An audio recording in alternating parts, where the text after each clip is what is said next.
ചർച്ച ചെയ്യേണ്ടത് ഡോക്ടർമാർക്ക് ന്യായീകരിക്കാൻ വേണ്ടി നമ്മൾ ചർച്ച നടത്തുന്നത് തോന്നുന്നു. എനിക്ക് രണ്ട് കാര്യം പറയാൻ വേണ്ടിയുള്ളൂ. ഒന്ന്, ഇതിൽ രാഷ്ട്രീയമുണ്ട്, ഈ ചർച്ചയിൽ രാഷ്ട്രീയമുണ്ട്.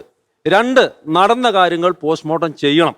കാരണം കേരളത്തിൽ നിങ്ങൾ നോക്കി, ഇപ്പം നിങ്ങളെടുത്ത് നോക്കിയോ, എയർപോർട്ട്, നെടുമ്പാശ്ശേരി എയർപോർട്ട് അടക്കമുള്ള ഒരു മുഖ്യമന്ത്രി പിണറായി വിജയന്റെ വലിയ ഫ്ലെക്സാണ് കേരളം ആരോഗ്യത്തിൽ 1-ാം നമ്പർ. അതായത് കേരളത്തിന് ആരോഗ്യത്തിൽ എന്തെങ്കിലും മികവുണ്ടാകുമ്പോൾ അത് തങ്ങളുടെ നേട്ടമാണെന്ന് പറയുന്നുണ്ടെങ്കിൽ നമ്മുടെ മുമ്പിൽ അർഷന ഇരിക്കുന്നില്ലേ, ആ മോളി കൊച്ചുകുട്ടി ഇരിക്കുന്നില്ലേ, അപ്പുറം സനൂപ് ഇരിക്കുന്നില്ലേ, ഇവരുടെയൊക്കെ ഇതിനോട് ഉത്തരവാദിത്തം മുഖ്യമന്ത്രി എടുക്കണമെന്നല്ല, കേരള സർക്കാർ എടുക്കണമെന്നേ. കേരളത്തിന് നല്ലത് സംഭവിച്ചാൽ അതല്ല ഞങ്ങളുടെയും, മോശം സംഭവിച്ചാൽ അതല്ല സിസ്റ്റത്തിന്റെ, അല്ല മുഴുവൻ ആൾക്കാരുടെയും എന്നുള്ളൊരു ന്യായീകരണവുമായിട്ട് വരരുത്. നോക്കൂ, ഇവിടെ നമ്മുടെ മുമ്പിൽ ഇരിക്കുന്ന മുഴുവൻ ആളുകളും ഒരു 35 വയസ്സ് താഴെയുള്ള ആൾക്കാരാണ്. ഈ ചെറുപ്പക്കാരുടെ ജീവിതം ഇനി എന്താ? ഞാൻ ഇങ്ങോട്ട് കയറി വന്നപ്പോഴാണ് സനൂപ് എൻ്റെ മുമ്പിൽ നടന്നുകൊണ്ട് വരിക. ഞാൻ നടന്നതുപോലെ തന്നെ 2-3 വർഷം മുമ്പ് നടന്ന, അല്ലെങ്കിൽ നമ്മളെല്ലാവരും നടന്നതുപോലെ 2-3 വർഷം മുമ്പ് നടന്ന ആളാണ് സനൂപ്. 37 വയസ്സാണ്. ഇപ്പൊ അയാൾക്ക് നടക്കണമെങ്കിൽ എന്താ? അമ്മ കൈ പിടിക്കണം.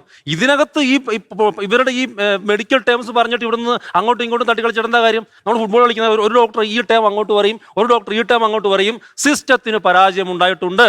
നമ്മുടെ ഈ ഇരിക്കുന്ന ഹർഷീനെ കൊണ്ട് 5 വർഷം അവർ വയറ്റിൽ കത്രിക വെച്ചിട്ടുണ്ടെന്ന് ചെറിയ കാര്യം. ഞാൻ ചോദിക്കട്ടെ, ഇവിടെ ന്യായീകരിക്കുന്ന ഏതെങ്കിലും ഒരു ഡോക്ടർ അവരുടെ ശരീരത്തിൽ 5 വർഷം ഒരു കത്രിക വെച്ചുകൊണ്ട് നടന്നു നോക്കിയേ? ഇത് നിങ്ങൾക്ക് ടെക്നിക്കൽ ടൈം പറയാൻ ഒരുപാടുണ്ട്, ഇഷ്ടം പോലെ നിങ്ങൾ പറയും, കാരണം നിങ്ങൾ പഠിച്ചവരാണ്. നിങ്ങൾ ഞാൻ ഡോക്ടറല്ല, ഞാൻ താങ്കളല്ല പറഞ്ഞത്. ഞാൻ പറയട്ടെ ഇതാണ് സോളിഡാരിറ്റി, ഇതാണ്. അതുകൊണ്ടാണ് എനിക്ക് സമയം വേണം ഞാൻ പറഞ്ഞത്. ഇവർക്ക് പറയാൻ ഇഷ്ടം പോലെ ടെക്നിക്കൽ ടൈംസ് ഉണ്ടാവും. പക്ഷേ ഹർഷീനയുടെ വയറ്റിൽ 5 വർഷം ഈ കത്രിക ഇരുന്നുള്ള യാഥാർത്ഥ്യമാണ്.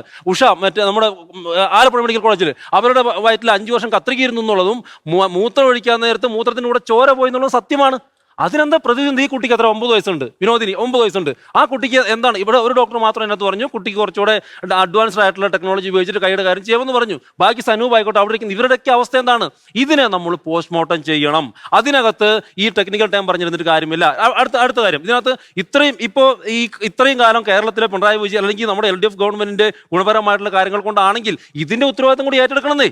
പിന്നെ ഇന്ത്യയുമായി ഇവരുടെ എല്ലാവരുടെയും പ്രശ്നമാണ്. ഞാൻ പൊളിറ്റിക്സ് പറയാതിരിക്കാൻ വേണ്ടി പറ്റില്ല. ഇന്ത്യയുമായിട്ട് കമ്പയർ ചെയ്യാൻ വേണ്ടി പറ്റില്ല. 140 കോടി ജനമുണ്ട്.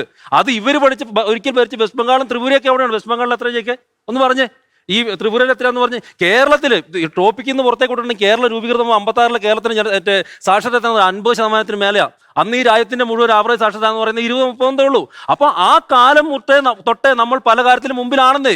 ഇത് മലയാളികൾ എന്തെങ്കിലും കുറച്ച് പഠിച്ച് കഷ്ടപ്പെട്ടിട്ടുണ്ടെങ്കിൽ, അല്ലെങ്കിൽ കുറച്ച് ആരോഗ്യം ഉണ്ടായിട്ടുണ്ടെങ്കിൽ, അവരുടെ ലൈഫ് എക്സ്പീരിയൻസ് കൂടുതലാണെങ്കിൽ അതെല്ലാം ഞങ്ങളുടെയാണെന്ന് പറഞ്ഞ് വരുന്ന പൊളിറ്റിക്സ് പറഞ്ഞാൽ ഇവിടെയും പൊളിറ്റിക്സ് പറയേണ്ടി വരും.